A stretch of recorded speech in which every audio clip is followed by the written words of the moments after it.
NZ Aerosports, Icarus Canopies, now Gyro. That's right, we've rebranded, and Gyro is our next generation. It honours our founder, as that's the name we knew him by, but Gyro also marks the start of a new chapter. And not to be biased, but it's going to be fucking epic. Long story short, we're more us than ever, so if you're new to the sport, or even a Sky God Ninja Turtle, welcome. I think our valiant leader Lucy, Gyro's daughter, says it best. And we still got that fuck yeah attitude. Rebrand! Woo! Rebrand woo indeed, Lucy.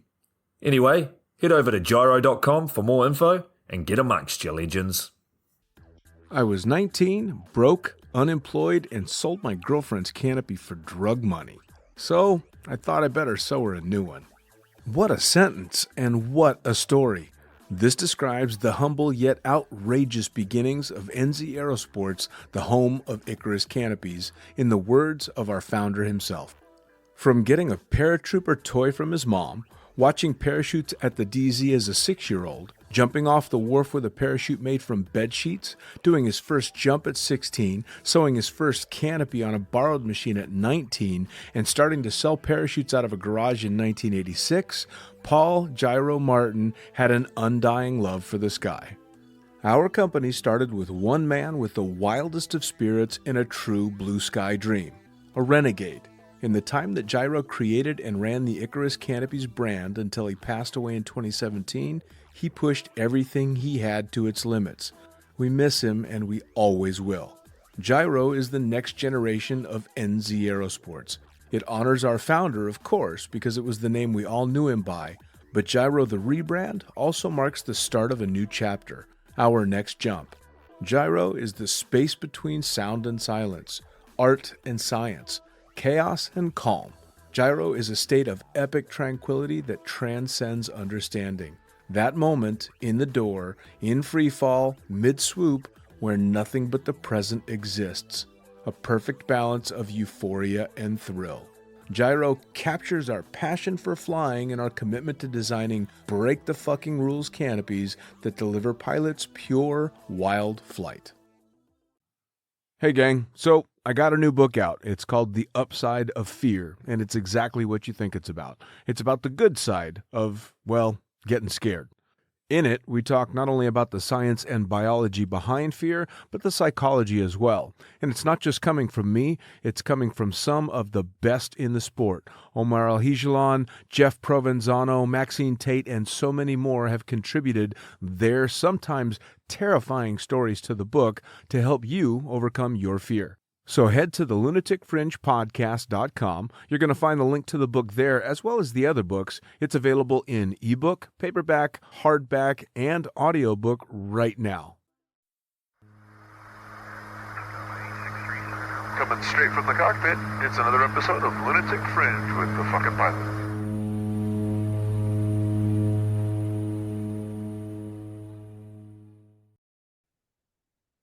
Ready, set, go! Back in the can for another edition of the Lunatic Fringe podcast with one familiar face and a couple of new ones with a bunch of cool stuff going on. So let's just dive into it.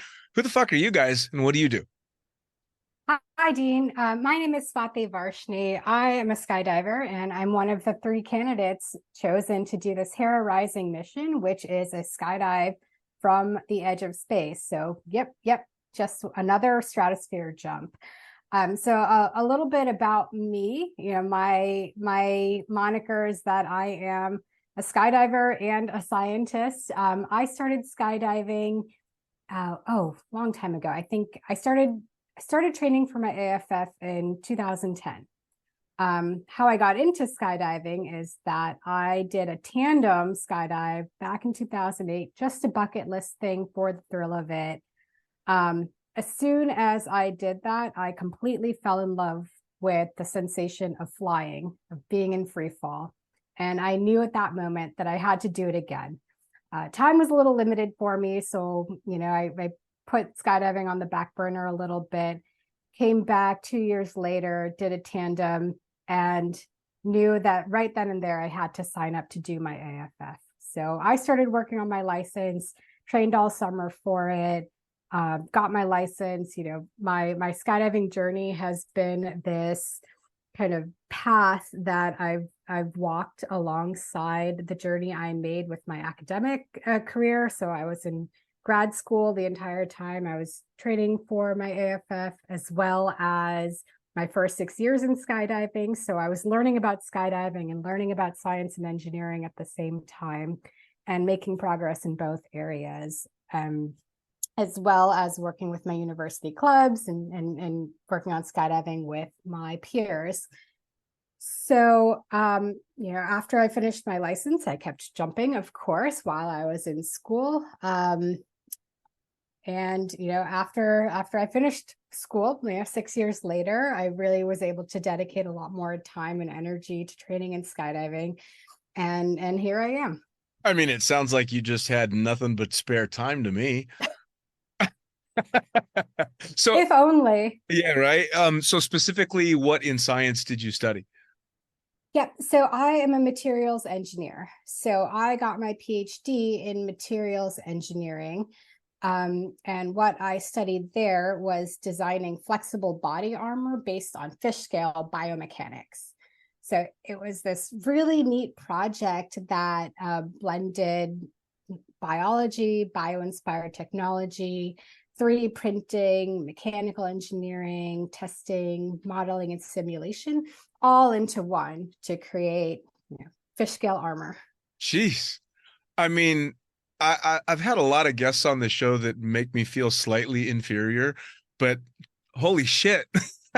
That's really cool. That was a cool one. That's really, really, yeah. No. Hats off. That's incredible. And I'm going to move on because you just depressed me. All right. Who's next? I am the next one, and my name is Diana Valerin. I am the other of the candidates of the project of Hera Rising. I born in Costa Rica, and I study as software engineer. I started to skydive like 10 years ago in Costa Rica with the static line, and I really, really get in love with the sport. And I could not wait like the long process of the static line. In Costa Rica, we don't jump that often, so it was so slow, the process. So I went to Skydive City to get my AFF, and I get like hooked of the community and the sport, and I was like completely in love of the skydive. And then I start also to scuba dive, and at the same time with my software engineer career. So that helps me a lot to get in this project. So the skydiving came before scuba diving? It was at the same year. It was, I don't know why, I was looking to do a lot of different sports. Sure. And I start with a scuba dive, and then I get into a skydive at the same time. I think there's a fair amount of parallels between the two sports, really. I mean, it's obviously gear intensive. It's the orientations can be very similar, although, and I suppose it's up to each person to decide, but I think scuba diving is more dangerous. Yeah, I think it's in both the sport you have to be like very like follow the rules, you know, like if you follow the basic thing, you will be safe. And I don't know, I love both. It's very different to choose one because it's like, it's kind of similar, but the sensation is completely different. One, it's like very relaxed and chill and just like a meditation because you just can hear your own breath and see like another world, like different colors, animals, everything. And the other one is like completely adrenaline and like very all like fast, but at the same time both are super peaceful and just you have to enjoy the moment. So sure. I think both things, I love it. I absolutely agree. And next on the list. Hello, everyone. And Dean, thanks for having me back. Absolutely.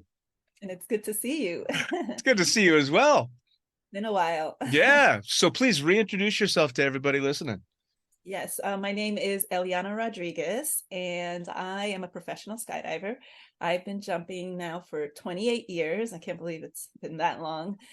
And I started jumping on October 1st, 1995. That's when I made that first jump Nice. that just changed everything for me. I always still I'm in awe of that one single decision to follow this curiosity can completely change your life and change your world. For me, for the good, for the good. I was so grateful to be part of the skydiving community, and I think that's what keeps us all in. It's not just the jumping, but the community, right? But I've been for years and years and years, I've been competing in 4-way formation skydiving, 8-way formation skydiving, and now the last few years I've also been in doing 16-way formation skydiving. And it's been a blast. I'm actually 49 now, getting ready to turn 50 next year, and I can't believe I'm still doing it. I just signed up to do 3 teams for next year, 3 player coach teams, and it's still going strong. But I think you're right. It's the community is such a huge draw, but I mean, you obviously have a great passion for the actual jumping as well. Because I'm deep in the community, but I don't jump nearly as much as most people anymore, and you're still going hardcore. Yes. What's cool with skydiving is you can do so many different things, right? Just the different disciplines, the 4-way, the 8-way, the 16-way, those are all a little bit different. Next month, we're going to go to Abu Dhabi for the big tunnel to train our 16-way, which is incredible that we can even do that nowadays. And so, yeah, so, and then also sometimes we work with the military as well. I just finished doing a 2-week contract. So it's all really different, different stuff, different skydiving. And Sure. Sometimes we do big wave formation skydiving, like the All-American Invitational, where you're jumping out of multiple different airplanes, and it's almost like a reunion every time you get everybody back together. So it's a lot of fun in that way, and the people are just amazing. Just right here, getting to meet Swati and Diana. They come from different backgrounds and stuff, but yeah, that's actually kind of cool, to be one of the explorers with Swati and Diana. It's been really fun meeting them, and I look forward to doing training with them and getting into this project. Sure. Now, just out of curiosity, what was your plan before skydiving stepped into your life? So I was in the military, and I was about to get out of the military and go back to college and become an engineer, actually. So I actually got out and I got an associate's degree, and I was about to transfer to the University of Central Florida when Airspeed called, Arizona Airspeed, the current world champions at the time, and they still are now. It's been a 30-year team, and They called, and I thought, when am I ever going to get a chance to do this? So I said yes, and I moved out to Arizona thinking I'd go out for a year or two, and it turned into 9 years of really hardcore fun, amazing 4-way with a great group of guys. That's pretty spectacular. It's fun always hearing the different ways that skydiving either has enhanced somebody's life or completely derailed it and taken it a totally different direction. It's kind of the only way to look at it. Yes. Now, I really love skydiving because I really love no, skydiving. please. It's not just the skydiving, it's you develop so many other skills and that you would have never imagined, and it's definitely helped me grow personally in many different ways. So incredibly so. In everyday life, it kind of helps to turn the volume down on things that drive everybody else crazy, because when you just jumped out of an airplane 6 or 7 times in a day, the guy that cut you off in traffic doesn't seem to piss you off quite so much. True. Yeah. Now, Swati, I was going to ask, so you're designing the fish-based biomechanical body armor type stuff. What does your family think when you're doing this and you go, hey, I'm going to start jumping out of airplanes? That's kind of... Yeah, so to be honest, I actually didn't tell my family that I was skydiving until after I already had my license. So but no, I think overall my family has been really supportive of my chosen path in skydiving. And I think they see it for what it is, which is a hobby that complements or enhances my life and is just an extension of what I like to do alongside my career. I think, it is funny to think that, in a different life, if I had chosen a different path, like I too could have been Eliana Rodriguez, and that's amazing. But I didn't have that path. Airspeed didn't call me to offer me a spot on their team. So, I continued studying, and I, went down my career path, became an engineer, got a real job, and kept working. And skydiving was just something extra in my life that really added value. I think Eliana touched upon this a lot, which is the community in skydiving, the ability to meet people, to make friends, develop these really long-lasting friendships that span across the country, across the globe, and being able to find value to add to my life with this additional path that was alongside my career. Now, one of the things that I've seen many times talking to people is the crossover between the careers that people have chosen in skydiving and them bringing parts of their careers into the sport to add benefit to it. I mean, have you ever come across situations as an engineer and in designing the things that you do that you're like, I wonder if I could take it this way or that way with skydiving equipment, with safety equipment, stuff like that? I mean, it sounds to me like that would be right up your alley. Yeah, absolutely. So I think what skydiving does for me is that it puts me in the mindset of the user of technology. As a skydiver, I'm someone that's using really, really nifty equipment. I have a container, I have a parachute. I have to understand how those work in order to skydive, to save my life, to understand the performance and to improve. And that mindset, when it comes to doing R&D and technology development and creation, is really valuable to understand, okay, what am I building and who am I building it for? And what are they going to get out of it? So, for example, say someone's designing an airplane and you have to look at the cockpit design. So who's going to sit in that cockpit? Where are the buttons in that cockpit? If you push the buttons, do they actually work? Or do I have to sit there and push like 20 different buttons just to do this one really basic thing? So kind of being able to translate from a designer in a lab to a user on the other side is super valuable for me. Oh, and it'd have to be incredibly so. I mean, as a longtime pilot, I can say that I've flown aircraft that were just horribly designed and clearly did not have a pilot in mind. And then the one of the oldest aircraft I fly, and the one that I have the most time in, is the Twin Otter, that I think was built at first in 1964 was the original design, and it's flawless. Ergonomically, it is just the best damn plane I've ever flown, but the newer ones are shit. So it's amazing to see when you can absolutely tell that an engineer invested in making sure that people using what they're doing have actually paid attention to it, which is nice. Yeah, absolutely. And I'll offer a little tidbit of a learning lesson for me in skydiving was that. So I mean, we're sitting behind a screen, so you can't really see me, but I'm 5'2" and 100 pounds. So I'm a small person. And a big struggle for me in skydiving was finding gear that actually fit me properly. And so even custom ordered gear, I really struggled with. I had to send a custom container back like 3 or 4 times to the manufacturer just to have something that fit. And so I really take that user experience thing to heart, right? Because it does, and it has affected me. And I want to make sure that systems I'm engineering are designed for their users in mind, so that problems like that don't continue to happen. Yes, absolutely. Well, and especially with something like skydiving, where just the basics of having a container that fits correctly can be the difference between being comfortable and alive and happy or dead. So it's a big deal.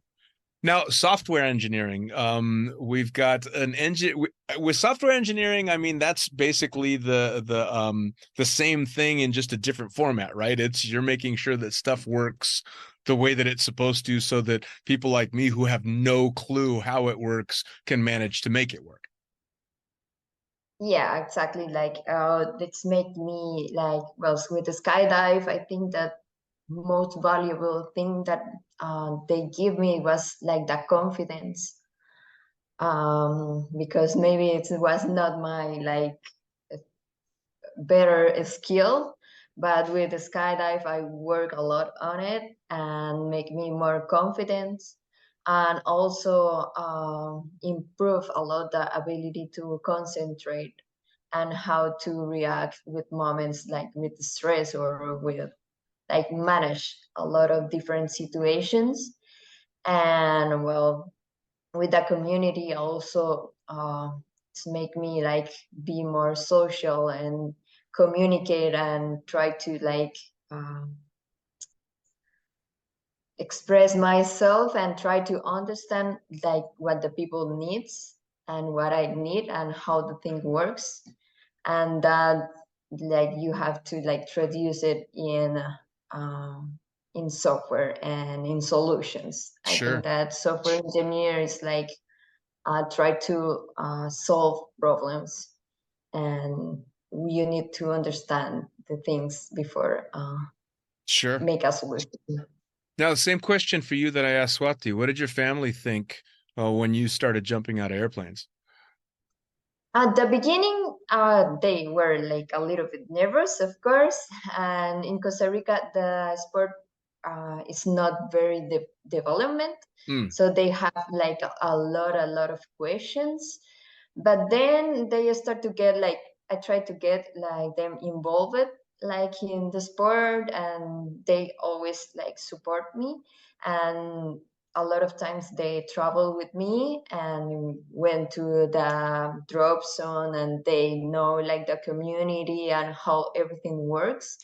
So after that, they was like super happy with the sport and very like supported. And even my dad tried to skydive, but then he cannot because he have arthritis, mm. and they have like a very not very flexible, and we have problems with that. So they quit, but they always like support it, and they are very happy with the change that the sport make in my life and a lot of skills that they give me. Awesome. Awesome. And one of the best, well, if you skydive for long enough, you're going to end up with arthritis. So your dad kind of cut out the middleman because trust me, I'm not very flexible anymore either. So now, Yeah. Eliana, tell me a bit about how this project came about. Because I saw an initial post. It probably was a month ago, maybe a little bit longer, that you put out a post and instantly messaged you like, "Shit, we got to talk. I got to find out what's going on." So how did this all start? Yeah, so I actually came into it. The first time I heard about it was November of 2021. And actually, Diana probably has the story from earlier on, because Diana's been with the project. I'm not sure how long, but she kind of came in much earlier than I did. So she might be able to share a little bit more of that beginning part. But I got a call from Amy Shimalecki and Sarah Curtis, Mm-hmm. because Rising United, which is the nonprofit organization that's has created this project. And they called them because they were doing Project 19, and so they were looking for they had Diana already, but they wanted to they wanted at least a primary explorer and a backup, right? They wanted two. And so they were looking for other women. So they asked Amy and Sarah if they had women that they can recommend for this project. And so so when they got the call and they were told about the project, and they said, we want to break this high altitude jump record, but this time with a woman. Mm. And so they're like, oh, I think I know the woman for you. So so then I got the call, and the first time I got the call, I was like, my heart dropped. I was like, ooh, that's a big one. And it definitely felt nervous, even like just sitting there, like listening to the message, or to them telling me about it. But also I was very curious, and I was like, okay, tell me more. I want to hear more about this. And so they went on to tell me more, and then connect me with two women from Rising United, Pam and Anna. But I think Diana, can you share a little bit how that early stage when you were part of it before we even got into it?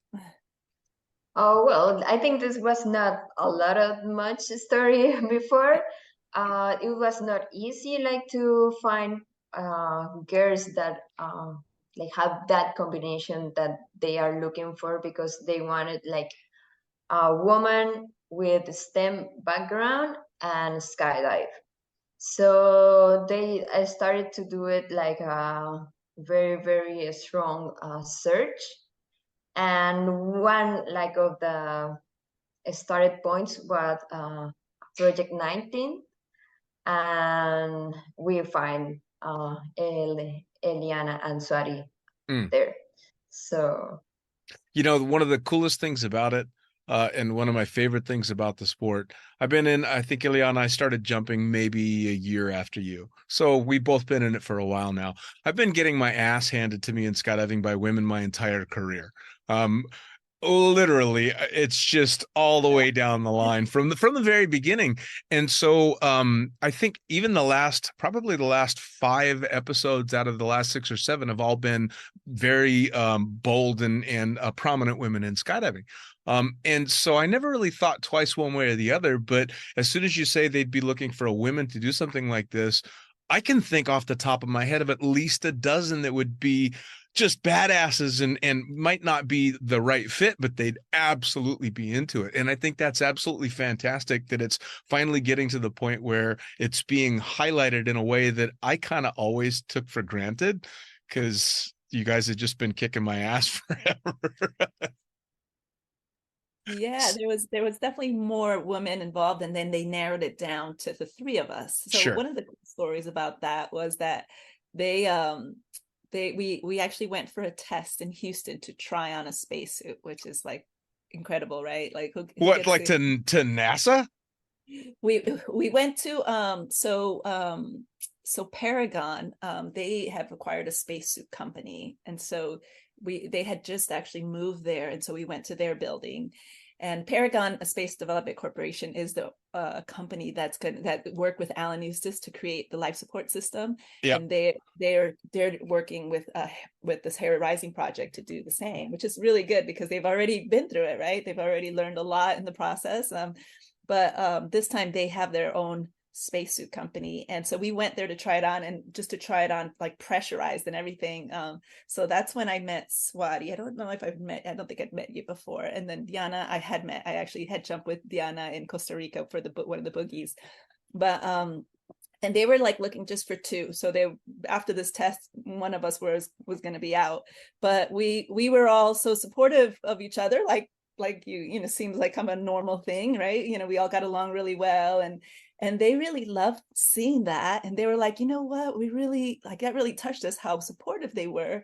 And we want this story to be more about women lifting each other up instead of like competing for like one spot. So they actually decided, and they changed their minds, and they decided to take 3 of us. And so we don't know yet who's going to go, because there still has to be a lot more testing, Sure. you know, once they get more of the funding. But right now it's the 3 of us as explorers, and then one of us is going to get to be the one to go, but we're going to be supporting each other all the way. So when you're in a pressurized spacesuit, there's got to be a moment that you're like, holy shit, I just jumped out of an airplane once. How in the hell am I in a spacesuit? Yes, definitely. That was definitely the thought. I was like, I can't believe I'm here trying on a spacesuit or even talking about it. It's crazy. Yeah. But I actually was like happily surprised, because I heard that sometimes people have issues with claustrophobia. And I thought this pressurized meant like you were going to get really squeezed into a suit, but it felt the opposite. Once they started pressurizing it, the suit actually came away from you, and it's like really roomy in there. So we, you know, that was one of the tests to see how we felt in the suit, and if we even wanted to do it after trying the suit on and getting it pressurized. You know, it's funny because I wouldn't want to do the jump, but the idea of jumping from where you guys want to jump from scares the piss out of me. But I'm a huge space nut, like the Apollo program and all that stuff. And so I just want to put the suit on. I just want to go walk around in the suit. I'm with you, Dean. Like I absolutely think skydiving from the stratosphere is scary. I mean, how could you not? A big part of my job is risk assessment. So when I first heard about this project, all I could think about was okay, well, that could go wrong, and that could go wrong, and that could go wrong, and that's scary. And how are they going to do that, and that, and that, and that, and that? But, Eliana talked about this trip we took down to Paragon. And I think, me personally, and I think I speak for all three of us, we were really struck by the technical rigor of the folks at Paragon, and their attention to detail and the engineering, and really thinking about all of the technology that they're developing, and circling back to it, the user that's on the other side. So in that case, that's us, the user of the spacesuit, and just really seeing the thoughtfulness and the expertise that they put into their suits and into the way that this whole project was going to be put together built a lot of confidence in me, saying, you know what, maybe this isn't so scary after all. Like, science can solve a lot of problems, and I think this is one. Indeed, it can. Now, ultimately, I would ballpark my guess at the goal behind the entire project was, I believe, with Colonel Kittinger back in 1969 when he did the first jump. That idea was specifically as a bailout system in case something went wrong, launching astronauts into space, right? So is this an attempt to further that, or what's the goal and what's the reason behind the project? Anybody? Well, I think that the project have like a lot of goals, but one of the main of the goals is inspire another woman to get involved in STEM, and of course to like dream big, and that we can be able to do like whatever we want, always with supported with hard work, and working, like team working. And I think that one of the things that I really like about skydive sport and helped me a lot with this project is that at the beginning, like even when I start the sport, you can see like a lot of women involved, and you can see like with the skydive you don't have like that difference, like woman or men, like we just work all together, and you can always have support about like it doesn't care your gender. You can compete women and men's together, and it was like very nice. So we want to like get that message to the world, like for that, just try to like work together and get like in big projects and follow your dreams and make it true. Nice. Now, on the engineering side of things, do you know, or how much can you talk about how the ascent is to be made? I know with Felix, it was in a capsule. Then the Google guy went and just hooked himself to a balloon. Is there already a plan in the works, or is that something you guys can talk about? They already have an idea. I'm sorry, Diana. They already have an idea that they want to do it like Alan Eustace's jump, where you're in the suit and you're getting pulled up by the balloon, and then you get released in your body position already, as opposed to jumping out of a capsule. And also they're going to use a drogue. So the drogue that Alan used was really, yeah. So I'm really happy about that. Yep. Actually. And the drogue's got a really interesting system because it's got what they call a saber, where you get released from the balloon, and as the drogue is coming out, the drogue actually gets stiff, because when you're up there in those first few seconds, there's like really no air, and it's very easy to start tumbling. And so the drogue won't wrap around because it starts to get like into a pole. Wasn't that one of the big things with Kittinger's first one? As he did his jump, he stepped off the basket through the drogue and it just fell next to him? So he was actually in the gondola, and he had a timer for the drogue to start. I think it was about 12 seconds later or something like that. And while he was moving around, because it's all tight in there with his pressurized suit, he started the timer too early. But he got out, and it came out a little bit too quickly before he had any speed.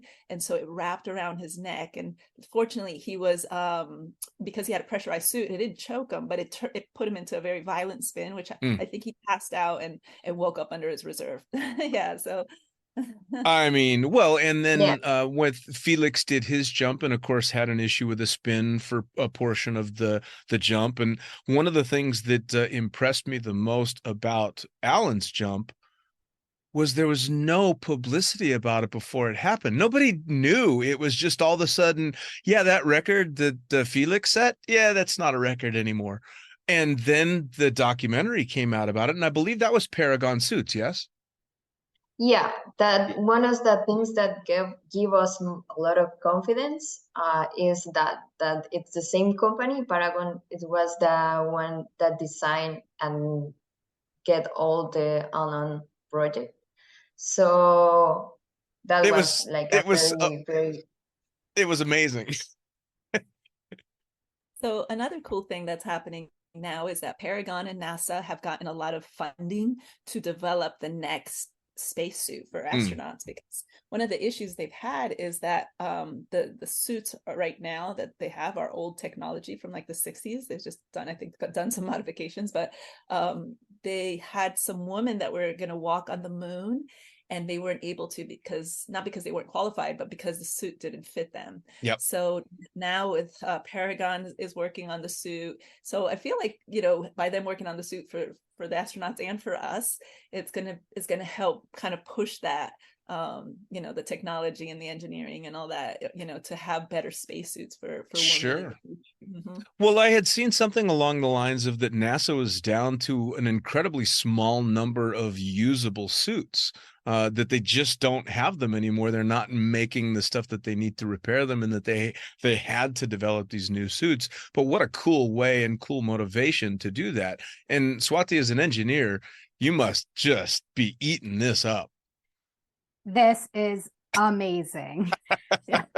I mean, yes, absolutely. From an engineering perspective, everything about this mission is just incredible. I've enjoyed learning so much about spacesuits, as well as the engineering challenges that are associated with not just a spacesuit for space, but a spacesuit for skydiving, for being in the stratosphere and traveling all the way through these different layers of the atmosphere back to Earth, and the different challenges that are involved with pressurization, oxygen, heating, cooling, mobility, all that sort of stuff.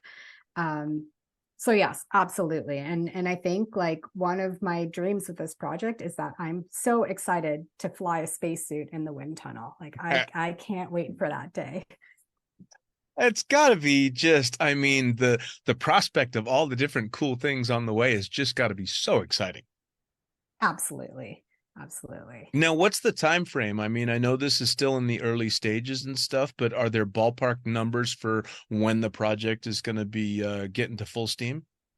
Yes, the plan is about a 2-year training cycle from the time that the project kicks off. So I think that the target, therefore, 2 years from now would be the end of 2025.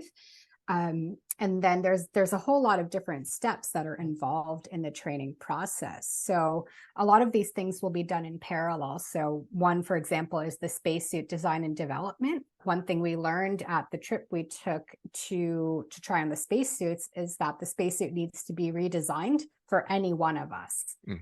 So there's some amount of R&D that needs to go into that to create a suit to fit us. And to accomplish this mission. But otherwise, there's a lot of training that we have to go through. So doing high altitude skydives and at progressively higher and higher altitudes. There is learning to manipulate these large parachutes. So I'm not a tandem instructor, so I've never flown a parachute that's 300, 400 square feet. So that will be something that I have to learn to do. Flying the spacesuit in the wind tunnel, figuring out the different flight mechanics. I think one thing that that they discovered during the R&D leading up to the Alan Eustace jump was that flying in the spacesuit was actually very opposite to the way you skydive normally. So they realized that, your inputs of, put your right hand down to turn right was actually opposite in the spacesuit, just based on the way that the different pieces of the suit and the attachments and where your center of gravity is and all these different doodads and things are hanging off of you. So we might even just need to relearn how to fly. Sure. Well, I mean, the aerodynamics are obviously going to be different. To what degree would remain to be seen. Absolutely. So let me ask you all a question. So this goes 2 years from now, you guys make the successful jump, or whoever makes it. At the same time, we've seen an incredible ramp up in the space program. They're talking about landing on the moon, getting all this stuff going on the moon in an attempt to eventually go to Mars. Artemis is about to take the longest trip out with astronauts coming up. So they build spacesuits that fit you. What if they ask you to put it to a slightly more use than just jumping off a balloon? What if you got a chance to go up? Right? Hey, sign me up. Yeah, that would be amazing.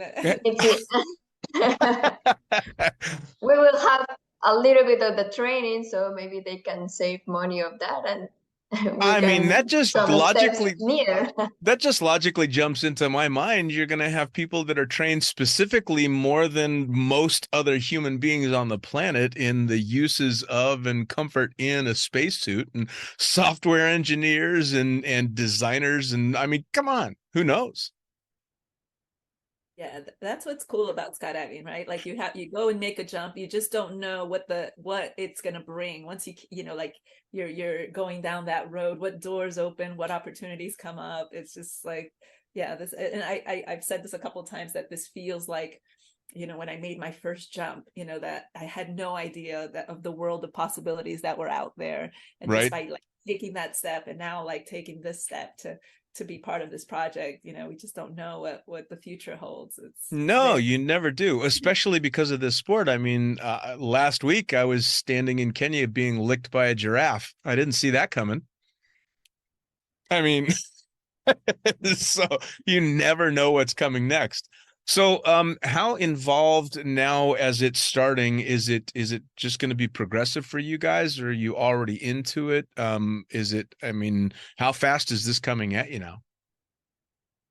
So right now it's still in the fundraising phase, right? Because it's this thing, it's going to take a lot of funding. Just Sure. Building a spacesuit on its own, it's a very expensive thing. So right now they're looking for funding. So if anybody's interested, they can go to risingunited.org, and there's more information on there.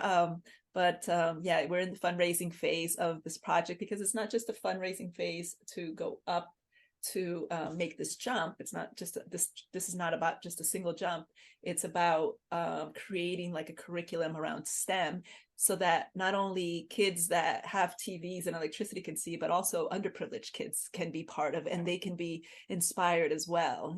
So it's a very big project. If you go to risingunited.org, you'll see like there's a whole team of people of STEM PhD people that are going to put something together, and it's going to align the STEM curriculum is going to, from what I've been told, is going to align with the project, right? So as we're doing each part of the project, they're going to create something for young people to be inspired and to be part of it, and to understand what's going on. So that's nice. All exciting, because it's not just about just a jump, right? It's not just about the jump. It's like way bigger than that. So sounds like NASA and SpaceX need to get hit up for a little cash.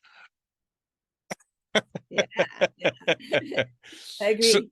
So now, outside of this project and all the wonderful implications that it has, what else is going on skydiving with each of you guys? I mean, Eliana, obviously you're going crazy, jumping 3 teams coming up. I mean, Swati, how about you? Is it just fun jumping and now waiting as this comes along, or are there things in skydiving, your goals that you're trying to achieve? Yeah, so for the past several years, I was involved with the Project 19 project that Eliana had talked about with Amy Chmielewski and Sarah Curtis. That was a big effort to build the next vertical formation So head down, all women, their target was 100 way for this. And they realized that there needed to be some significant efforts put into the sport, not only to get 100 women who could fly head down and have the skill set to be part of this record, but to encourage them to actually all come and show up and do this. So that was a big part of skydiving for me for the past 4 years. And after Project 19 kind of wrapped up, this year turned into more about the fun jumping scene and learning. And so, fun jumping, going to boogies. I started organizing at boogies. So I was one of the organizers at Summerfest this year, which was a lot of fun for me to be on that other side, to teach instead of just be in receive mode. And I absolutely loved that and hope to continue doing more of that. But also learning some other disciplines. So I've been free flying and skydiving basically ever since I got started. And I, this year, decided, you know what, I want to learn to do some dynamic flying. So I put a lot of hours in the tunnel to start chipping away at those skills. And, right now it feels like a never ending process. So I'm sure that I'll keep going down that path. But the dynamic flying, starting to learn how to angle fly and really build out the skill set in my skydiving path. Now, this is also while you're working what I would assume is a pretty demanding engineering job. Yeah, so on top of skydiving, I got a new job this year and moved across the country. So across the country and setting up a new life. So this has been a good kind of transition year for me. So trying some new things in skydiving, new job, new house, Nice. new life, and then skydiving from space. Skydiving from space. All right, software engineering and skydiving, is it an easy mix or are you working your ass off too? And how's the jumping going? Well, it's a very nice mix because software engineer helped me a lot. And I can just work and travel. So I'm working on it. I don't have that much jumps than Eliana and Swati. So I will be learning from these excellent teachers that I have here, part of the team. So, but yeah, the software engineer allows me to be in this sport. They gave me the money to do it and the time because I can combine, I can mix both. I can travel and work at the same time. I just need Wi-Fi and I can work wherever I want. So I'm gonna get some good tips and a lot of skills from these both teachers that I have. So I cannot be more lucky. No. I mean, there's not too many people that have someone like Eliana to be able to lean on, and also not too many people on the planet that have as many jumps as her. So, I mean, how many jumps are you up to now, Eliana? I have around 16,000 jumps. Yeah, so that's a lot of years of nothing but jumping. That's a lot of up and down, Well, and that young man you hang out with a bit, Craig, he's got a few too, doesn't he? Yeah, about maybe over 30,000, 32 or 33, yeah, something like that. Yeah. Yeah, that's jumping since he was 15, constantly. Oh, now what does he think of this? Is he a little jealous that you're getting a shot at this and he's not? No, he's super supportive. And he's like, if you want to do it, I'll support you, but just make sure you want to do it, right? Sure. Is there nerves in regard to something like this? Because this is next level shit. Absolutely. Yeah. I mean, and what Swati said, it definitely helped meeting the people from Paragon and learning about them and the fact that they've already, they have all the intellectual data, I guess they call it, and all the stuff, and they've learned a lot from them. But it's still, yeah, I mean, it's it's skydiving, how it is. Anytime you do something new, new gear, new place, new things, it can be a little bit nerve-wracking. But this is gonna definitely, I'm gonna have to do a lot of visualization. So I mean, it would almost I would think it would take me all the way back to just deciding to learn how to skydive, that level of nervousness, because it's such a huge leap above, and whoever does this first jump is going to be the fourth person in the world ever to do this. This is, forget male or female, fourth is still really high up there. I mean, that's something else. Yes, I mean, and the highest I've jumped was for the Thailand world record, which is 25,000 feet. But this is a completely different story with the system and the oxygen and the out of, with a balloon pulling you up. Right? I have been thinking about that, like just that view that you're gonna get as you leave the earth, and then just like once you're up higher, being able to see it. I actually had a conversation with Alan Eustace, and I was like, "How was that? When you were up, what were you thinking about?" And he was like, "I was going over all my emergency procedures or everything that I needed to do." So he had lots of time to visualize. But he said it was really relaxing, like it was just really pretty to watch. And he said that it was turning very slowly, so he was getting a 360-degree view of everything. But he kept his heart rate really low, so we have a challenge on our hands to also keep our heart rate low, just because you're also you have a certain amount of oxygen in there, and if you there's a Not right? on limit.